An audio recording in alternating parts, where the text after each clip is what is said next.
shadows and trials I cannot hide. Goodness and mercy will follow me forever and always through eternity. Through eternity.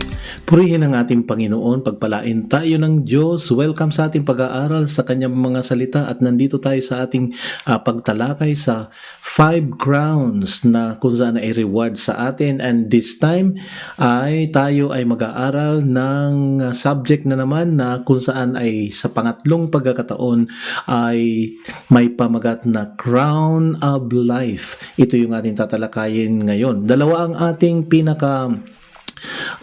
scripture at ito ay may patungkol doon sa James chapter 1 verse 12 and Revelation chapter 2 verse 10. So, anong ibig sabihin ng crown of life? So, kukunin natin ito sa Bible perspective and then we will go to some of conclusion din na mahalaga and importante sa lahat ay ating malaman ang mga bagay na dapat natin mai-apply sa araw-araw na ating pamumuhay. At yun ang ating dalangin, revelation, knowledge, wisdom na nagmumula sa salita ng Diyos. So let's get on na sa ating scripture sa pagkakataon na ito.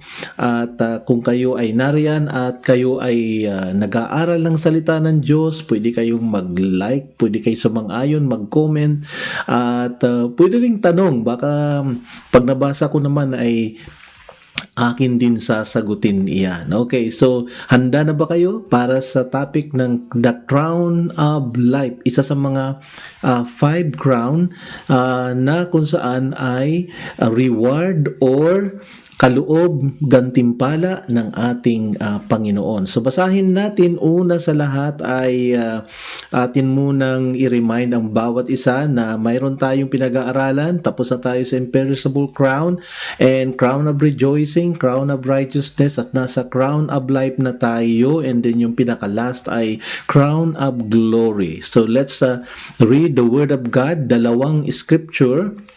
And actually, may additional scripture na kung saan natin ilalagay sa context yung ating pag-aaral doon sa word. And then we will be studying about yung life and crown na sinasabi. And so beginning sa Revelation chapter 2 verse 10, ay nakalagay dito, "Do not fear what you are about to suffer. Behold, the devil is about to throw some of you into prison, that you may be tested, and for 10 days you will have tribulation. Be faithful unto death, and I will give you the crown of life."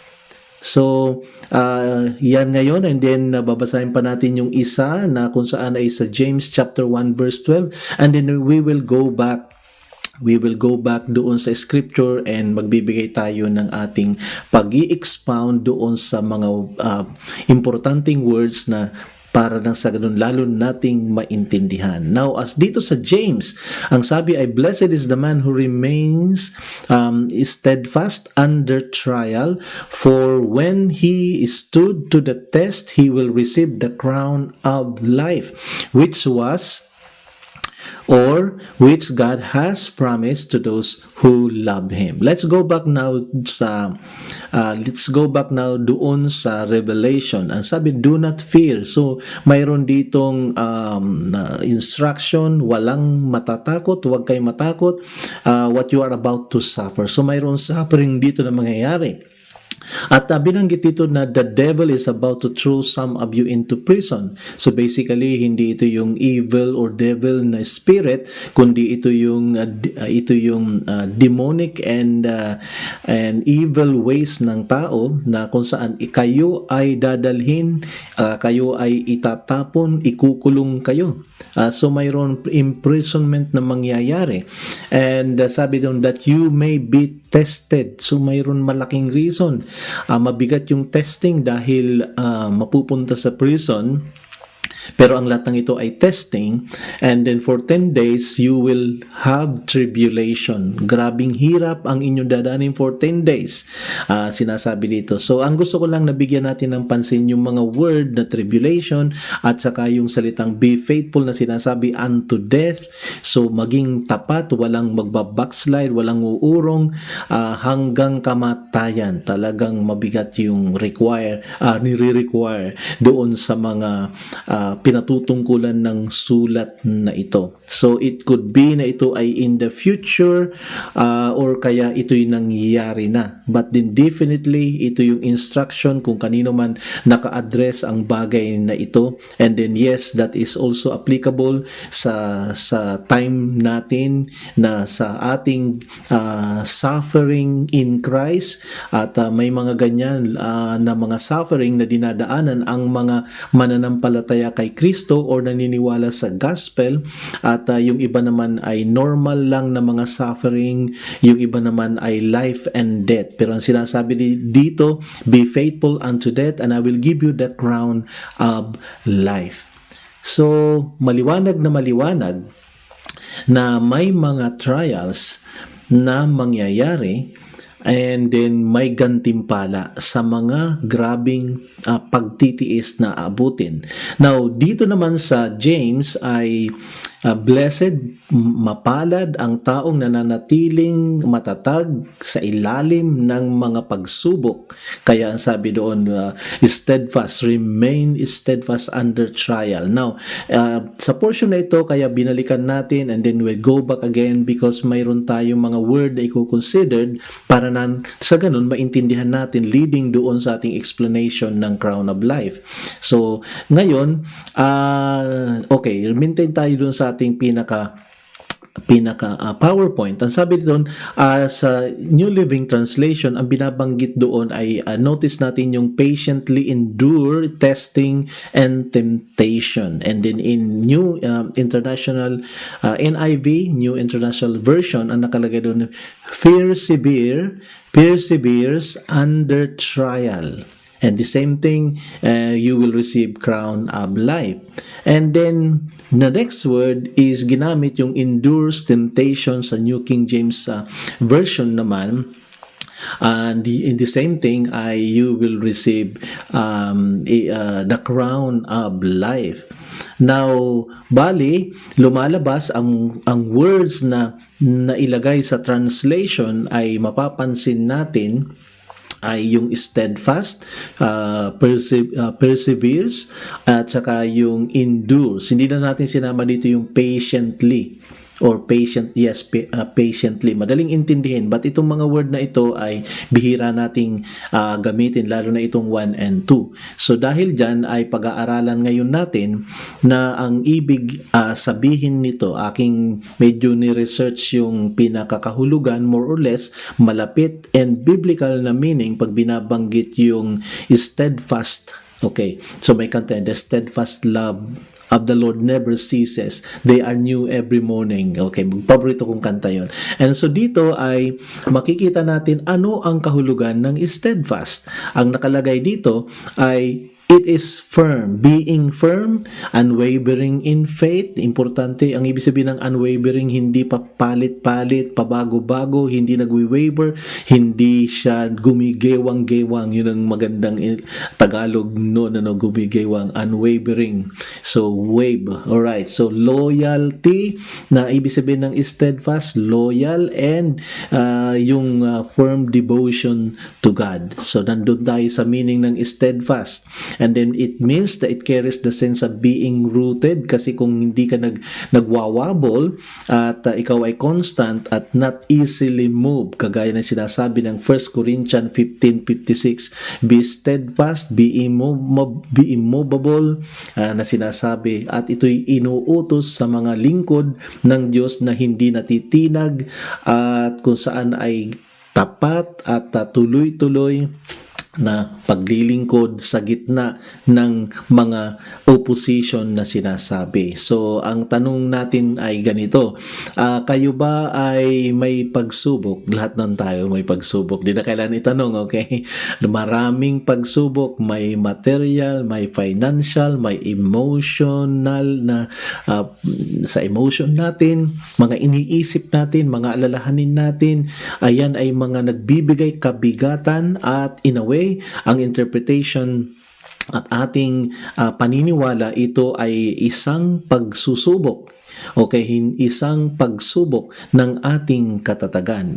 So, ibig sabihin, nung sabihin ni James na be steadfast under trial, yun ang ibig sabihin na pagka may trial, steadfast ka. Meaning, firm, unwavering yung faith mo. At of course, ang lahat ng ito, yung pagiging loyal and devoted sa God, ang lahat ng ito ay nagmumula din sa biyaya ng ating Panginoon. So, dahil dyan, let's go naman doon sa pangalawa naman na word na kung saan ay ating gustong tingnan. Ito yung persevere na sinasabi. Perseveres.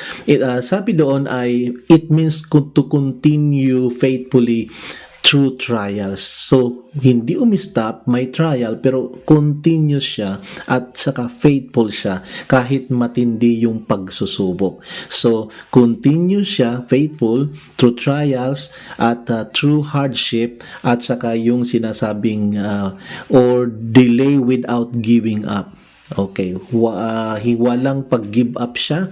So, ito ay importante yung pagiging persevere under trial because ang sinasabi uli, because you will receive the crown of life. So, napaka-importante dyan na ang Biblia ay laging ipinopoint out niya na ang ibig sabihin nito ng pagiging patient sa ating pananampalataya, patient in faith and obedience.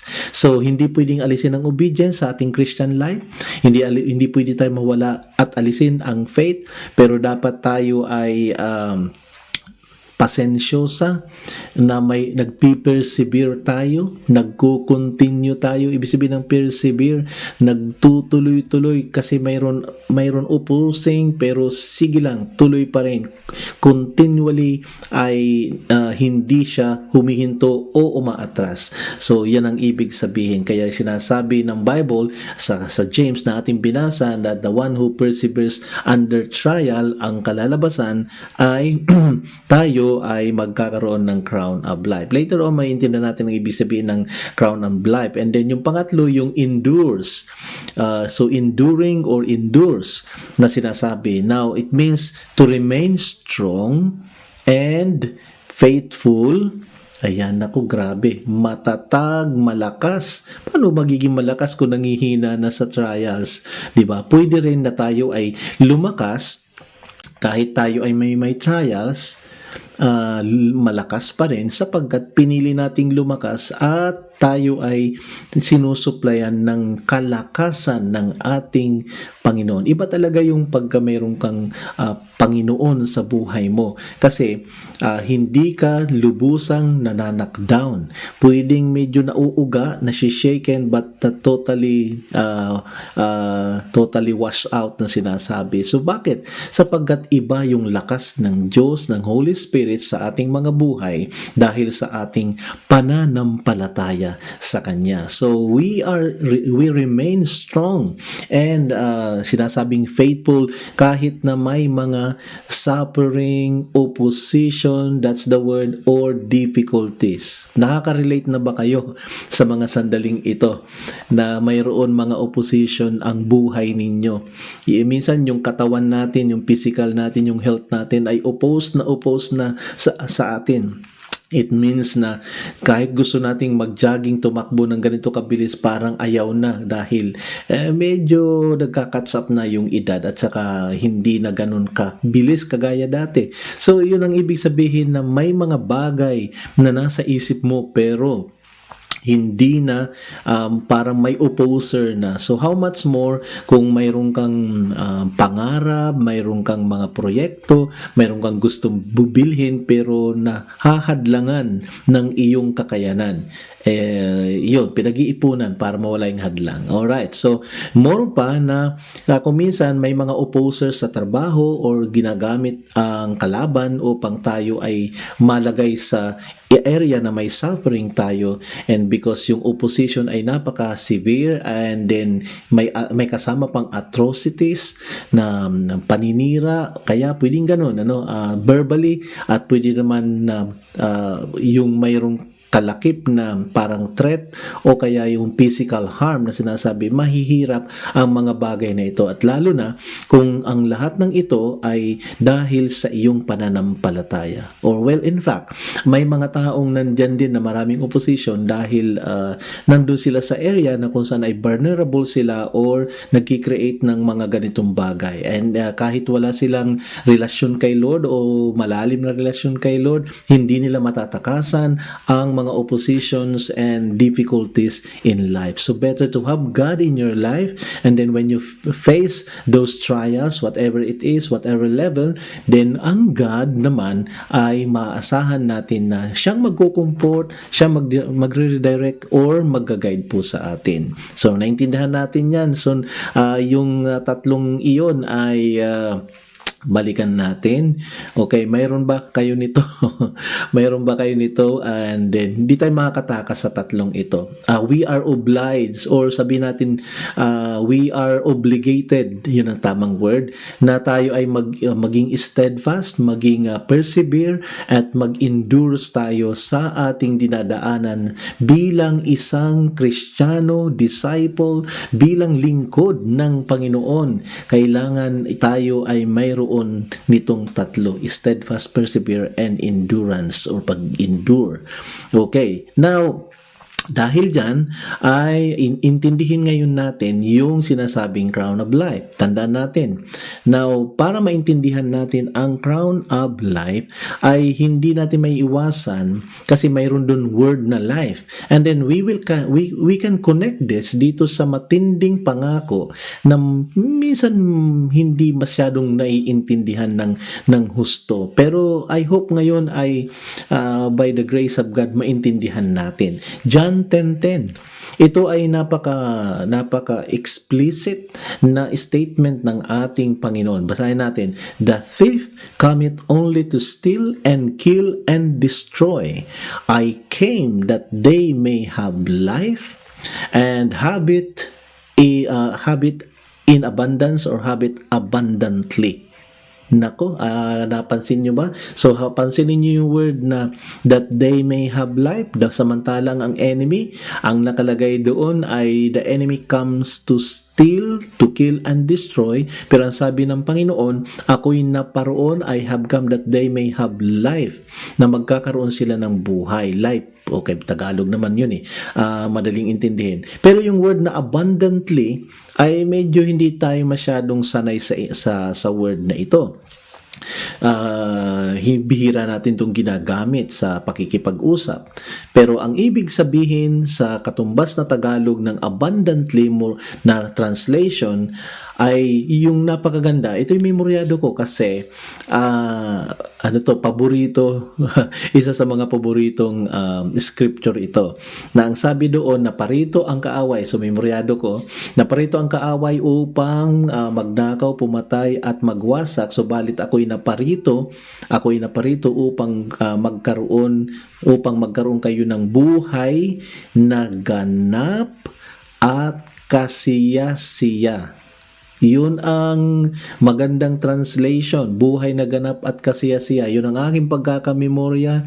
Wala ako ditong Biblia na mababasang ganon, pero dahil memoryado ko, i-recite ko, just in case mali ako, I stand corrected, tatanggapin ko, pero yun ang aking pagkamemorya ever since na ako ay nanampalataya sa Panginoon, na upang sila magkaroon ng buhay na ganap at kasiyasiya. Yun ang translation. Sabi ko, i-correct nyo ako kung mali ang aking memorya. Now, imagine mo, kaya ko binibigyan ng diin yung dulo, buhay na ganap at kasiyasiya. Pansinin niyo po yun. Talagang ang ganda-ganda nung buhay ganap na kasiyasiya pa. So, ang tanong natin ganito, tayo ba sa ating kalagayan ngayon, iilan sa atin yung mayroon buhay na ganap? Buhay na ganap. At higit sa lahat, buhay na kasiyasiya. Now, pwede natin yan i-interpret sa maraming bagay, like sabi na, well, kontento na ako ngayon kaya ang buhay ko'y ganap at kasiyasiya. Pero ganun pa man, iba yung idea na inilagay mo yung sarili mo sa contentment. Okay? Yung sinasabi ni Lord dito ay more than doon sa ating paglalagay ng kakontentuhan, kasi ang binabanggit niya rito na buhay ay mamaya bibigay natin yung pinaka-meaning, kasi ating kinuha ito sa Greek word or even sa Hebrew word na ang pinaka-meaning nito. Kasi kahit ngayon, pag pinansin natin, parang hindi totoo. So, lagyan muna natin ng negative na argument. Parang hindi naman totoo nagganap. Kasi nung naging Kristiyano tayo, hindi naman ganap Marami ring mga pagsubok. Nandoon na sa pagiging Kristiyano natin, nagkakasala tayo. And then, hindi yung larawan ng ganap at kasiyasiya dahil natukso or nagkasala. So, yan ay karanasan natin bilang mga mananampalataya. Hindi ganap at kasiyasiya sapagkat ang daming mga pagsubok. At lalo na kung ikaw ay may edad na, yung body mo nagka-catch up na, may mga sakit na kuminsan. Hindi ito larawan ng buhay at ganap at yung ganap at kasiyasiya. So, nagsisinungaling ba ang ating Panginoon sa area na ito? Absolutely hindi. Ang sinasabi niya, naparito ako upang kayo magkaroon ng buhay na ganap at kasiyasiya. Ano bang yung pag sinabing ganap, talagang wala nang hahanapin pa, 'di ba? Ganap na Okay, ganap na. So, maaaring hindi natin naiintindihan kung gaano kalalim yung word na idea na ganap. Oo. And yung sinasabing kasiyasiya, medyo madali nating intindihin sa Tagal. Kasiyasiya. So, again, ang argumento ay, paano naging kasiyasiya ay ang daming trials, di ba? Pero ganun pa man, tama kayo. Because ang tinutukoy dito ng ating Panginoon, dalawang panahon. Okay, dalawang panahon. Nung ikaw ay naligtas, talagang binigyan ka ng buhay na ganap at kasiyasiya, in the sense na kahit na totoo naman na may mga pagsubok sa ating mga buhay, mga difficulties, nagiging ganap sapagkat nasa Panginoon ka. Nasa Panginoon ka. Yun ang mahalaga doon Okay. So, ganap ba yun? Ay, ganap yun sapagkat nasa Panginoon ka. It means na mayroon dimension ng buhay mo na spiritual at the same time na ina-absorb mo lahat ng mga pasanin sa physical world. Pero totoo rin naman na nag-ooperate din naman yung buhay mo spiritually. Kaya in a way, well, pwede natin sabihin na well, ganap na. Naganap na. Okay, ganap na. Ibig sabihin, kumpleto na. Before, may mga trials, may mga pagsubok, kahirapan, pero solo ka. Walang kilos at hindi makakilos ang Diyos sa buhay mo. Kaya talagang miserableng pamumuhay. Ngayon, kasama mo na ang Panginoon. Sabi nga, ano pa ba ang hahanapin mo? So may ganyan din pong pagtuturo sa Biblia, even from the Old Testament, na ang Diyos ay wala and may panahon naman na ang Diyos ay sumasama, at dahil doon ay yung claim na kung saan ay walang imposible sa Diyos. Mayroon bang mahirap sa Diyos? Mga ganong statement sa Old Testament. May mahirap ba sa Diyos? Of course, kung kasama mo nga ang Diyos, ay wala ngang mahirap At mayroon ngang pagbuhos ng kanyang biyaya or miracles sa mga taong nagtiwala sa kanya. So yun ay larawan ng pagiging kumpleto or ganap, di ba? So yan ang unang season o panahon na nandito tayo mula nung tayo ay nanampalataya sa Panginoon ko. So eto, gusto nyo bang maging ganap ang buhay natin? Okay, yun ang tanong. Paano ba magiging ganap? Samantalang ang dami nating mga problema. Marami tayong mga sinusolve na mga alalahanin or problema. Paano magiging ganap? Magiging ganap nga kapag nakilala mo ang tagapaglikha mo, ang savior ng soul mo, at nagkaroon ka ng relasyon, paglilingkod. Iyan ay buhay na rin na ganap sa ating panahon. Ngayon na nandito tayo sa physical world. Okay? So, ibang-iba yan kaysa doon sa marami kang pera, pero marami ka rin kasalanan, and then yung guilt ng buhay mo ay nandoon, wala kang peace, sapagkat may mga bagay na spiritual na hindi magagawa ng pera. Pwede natin i-cover up yan ng material, pero bandang huli ay magka-catch up lahat yan. Magka-catch up lahat yan. Kaya nga, kung minsan may mga nakikita tayo, sample lang ito, may mga taong napakayaman, mayaman.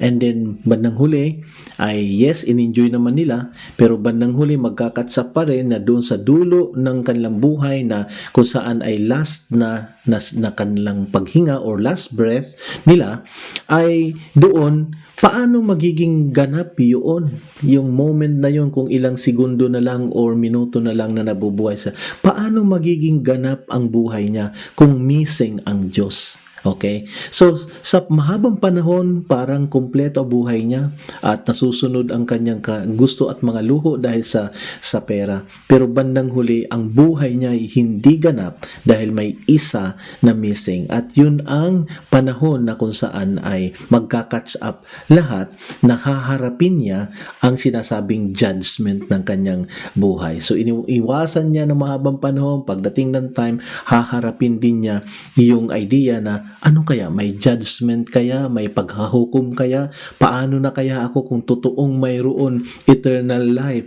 Diba? So ngayon, wow, hindi ganap. Pero dumating man ang isang Kristiyano, I'm sure na pag dumating yung last minute na nabubuhay tayo dahil tayo kukuhain na ng Panginoon, hindi pa ngayon, kundi sample lang, And then, ikaw naman ay nanampalataya. Ikaw naman ay nanatiling naglilingkod, nanatiling nagpupuri, nanatiling nanampalataya. Pagdating ng time na haharapin na ng isang tao ang dulo ng kanyang buhay, which is lahat naman tayo darating doon. Praise God, wag muna.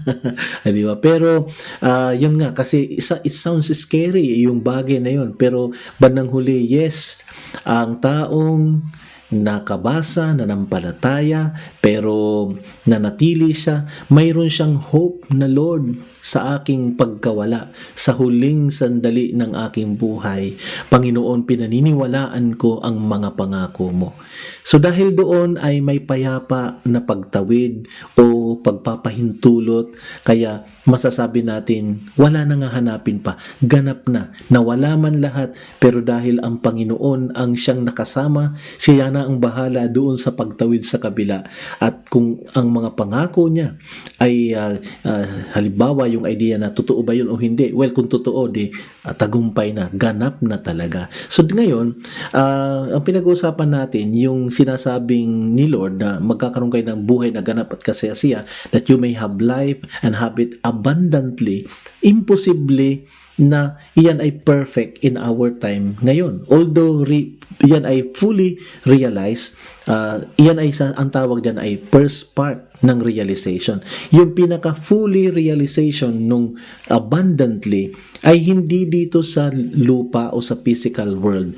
At yung pinangako ng yan ay pinaniniwalaan ko in my own interpretation na hindi si Lord sinungaling at ang sinasabi niya, you will have it abundantly, at ito yung panahon. So another panahon, second, ay yung sinasabing eternity.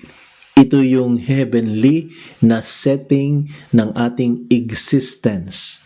So magi-exist tayo after we have done this physical life of ours, and then yung ating spiritual existence doon na sa pangako ng ating Panginoon, and doon yung kaganapan ng tunay na buhay at ganap at kasiyasiya ay mapupuli realize. I am sure about that, na yan ang plano ng Diyos sa atin.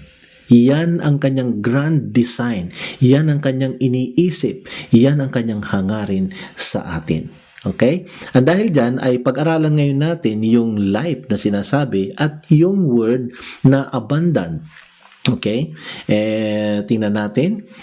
So, dito ay pakita natin ng kaunti yung Greek na translation ng abundantly, kasi nakalagay nga diyan sa John 10:10, ay mayroon dalawang word sa Greek. Ito yung perison at saka galing sa word na peresos. So, hindi natin alam ang ibig kahulugan nito, pero dinampot ko lang para makita natin na ang ibig sabihin ngayon dito, meaning ng abundantly na binabanggit ng John 10:10, that you may have life. Nandun tayo gagaling, ano? At dahil gusto natin maintindihan yung crown of life. Okay? So, dahil doon ay makikita natin, andali, yan.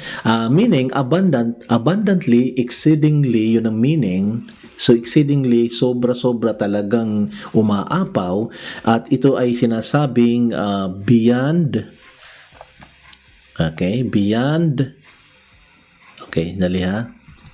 Kasi medyo lumaktaw yung aking PowerPoint. Okay. Ibig sabihin yan, okay, lagay muna natin yung pinaka-word.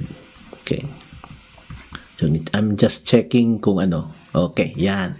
Now, abundantly, masagana, overflowing, umaapaw, yun ang ibig sabihin ng magkakaroon kayo ng buhay na ganap at kasiyasiya. You may have life and have it in abundance or abundantly. Meaning ng abundantly, ano na tayo ha? Umaapaw, overflowing, more than enough, higit sa sapat. Ang meaning from the Greek word ay tinutukoy yung beyond measure. So, lagpas pa sa sukat talaga, kung ika nga may pasobra pa. And exceedingly great. Yun ang pinaka-word. So, imagine that. Yun ang meaning ng abundance. So, ngayon, wala pa yan. Yung overflowing, more than enough, and sinasabing beyond measure. So, yan. Nandali, na lumilipat yung aking ano. Okay. Yan. So, ang another meaning niyan ay exceedingly beyond what is necessary. Yun ang abundantly na binabanggit ng John 10:10. Overflowing and full measure. So, ang ibig sabihin ngayon, that they may have life and have it abundantly, it means life in fullness. Life in fullness. Buhay na kung saan ay ganap. Life overflowing, yun ang meaning. Life beyond mere existence, o higit pa sa pagkabasa na bubuhay lang, kundi ito yung sinasabing more than enough na bigay ng ating Panginoon. So, yan ang ibig sabihin ng abundantly na sinasabi. So, hindi lang ito material abundance, kundi ito, may apat. Ito ay yung kaganapan kay Kristo Jesus. Pagiging ganap natin, fullness of life in Christ. Kabuuan at kaganapan bilang ganap na buhay kay Kristo Jesus. Ito rin yung spiritual na richness, mas talagang spiritually rich talaga. And then yung deep peace, joy, and fellowship with God and eternal life. Now, I'm thinking na hindi ito mangyayari dito in full realization, kundi ito yung crown of life. Ito yung crown of life na nandoon ka na sa presence ng God, and yung fullness ng life na pangako ng Lord sa John 10:10, that you may have life, naparito siya. Well, nag-umpisa nung kumilala ka kay Lord, and then magtatapos doon sa sinasabing Lord that you may have it in abundance. Alright, so yung kapayapaan, fellowship with God, and eternal life. So pag pinag-usapan yung sinasabing crown of life, maiintindihan natin kapag naintindihan natin ang John 10:10. At doon, nagkakaroon tayo ng question na hindi naman buhay na ganap. Well, there will be a time na mangyayari ang pangako ng ating Panginoon. The question is, ito ba ay dito sa physical life natin, sa physical world? Partially, yun ang masasabi natin, but the reality and pinaka-truthful o pinakagaganapan nito, pinakatotoo at yung sinasabing fullness ng pangakong ito ay yung another na portion ng ating buhay. Ito naman yung dimension na nasa spiritual na tayo dahil niligtas nga tayo ng Lord, and then yung completion or full realization noong sinasabing crown of life. Ito yung full of abundance, fellowship with God, and yung fullness of the life of Christ. So ngayon, ating i-wrap up ngayon yung ating crown of life na sinasabi. So do you have it right now, or would you like to have it? Yung crown of life. So ang crown of life, tandaan natin, pangako sa Biblia, sa James chapter 1 verse 12, and even sa Revelation, and then anong ibig sabihin nung sinasabi sa John 10:10 na ibibigay ni Lord yung buhay, ang buhay na ito, and then hindi naman pala natin ma-achieve dito sa physical world na ito, kundi partial lamang, depende pa sa iyong pananaw. At yes, hindi naman siya nagsisinungaling, pero maa-achieve ito pag dumating na yung kaganapan na niliberate na tayo, niligtas na tayo, at nakalagay dyan ay ito'y abundant, exceedingly, and beyond what is necessary, at ito ay in full measure. So sa mga kapatid sa pananampalataya, i-enjoy nyo po yung topic na ito at maintindihan nyo pag tinanong kayo, ano bang ibig sabihin ng crown of life. So it only means na mayroon putong ng corona ng buhay, because ito ay reward, dahil binabanggit doon ng Revelation at saka ng James na nung banggitin yung crown of life, may trials and testing, at kailangan tayo ay mag-persevere, manatiling tapat, unwavering, firm, dahil sa mga trials, dahil sa mga testing, dahil sa mga temptation. So ngayon, ang hirap kaya kapag dumarating ang mga bagay na yun in whatever form, hindi yun madali. Pero sinasabi ng Revelation ay even ng James na blessed is the person who remain firm or steadfast under trial. So palad, sapagkat ang sabi doon ay nagkakaroon ng crown of life. Now, bakit ganito po ang statement ng Bible? So, ito yung aking pananaw at ito yung aking interpretation, na kung saan ay nirarhyme ko sa konteksto rin ng Bible, na ano ang sasabihin ng God dun sa mga taong hirap na at grabing persecution at nanganganib ang kanilang mga buhay, at they are in pain, they are in imprisonment, and sila ay tumanggap ng mga atrocities dahil sa gospel. Of course, gusto ng Panginoon na sila ay maging matatag. Kaya naman yung statement na ito ay lumabas, na kung saan ay yes, kung kayo ay nandoon sa ganung mabibigat, mahihirap, never mind, wag give up, sapagkat yung crown of life ay isang katotohanan. Okay? So we're not talking here about yung physical na crown, although ito ay ginamit na illustration para sa isang athlete na kung saan ay nagtagumpay laban sa paligsahan, sa mahirap na training at saka mahirap na paligsahan. So in the same way na kung ang isang tao o isang lugar o isang grupo ng mga tao ay nandun sila sa severe trial, ay ang utos ay kailangan mag-persevere sapagkat yung kaganapan ng buhay hindi doon nagtatapos, kundi may kaganapan ng buhay na sinasabi ni Lord sa John 10:10 that you may have life in abundance or abundantly. Tagalog ay buhay na ganap at kasiyasiya. That is a reality. Even now, and more so sa panahon ng pagbabalik ng ating Panginoon at sa final judgment at saka sa finality and end of times ay lalasap at tatanggap ng crown of life ang mga nananatiling tapat sa Kanya. So there are so many temptation bakit mawawala ka sa gawain, there are so many temptation para mawala ka sa pananampalataya, paglilingkod, pagsisimba. Watch out po tayo sapagkat yung iba doon ay hindi naman severe na trials and difficulties, pero yung iba doon ay in a form of temptation lamang na tayo ay mawala doon sa commitment natin, time natin, and passion and love para doon sa mga nangangailangan ng ebanghelyo at dahil doon ay nawala na, natabunan na ng pera, pwede yun,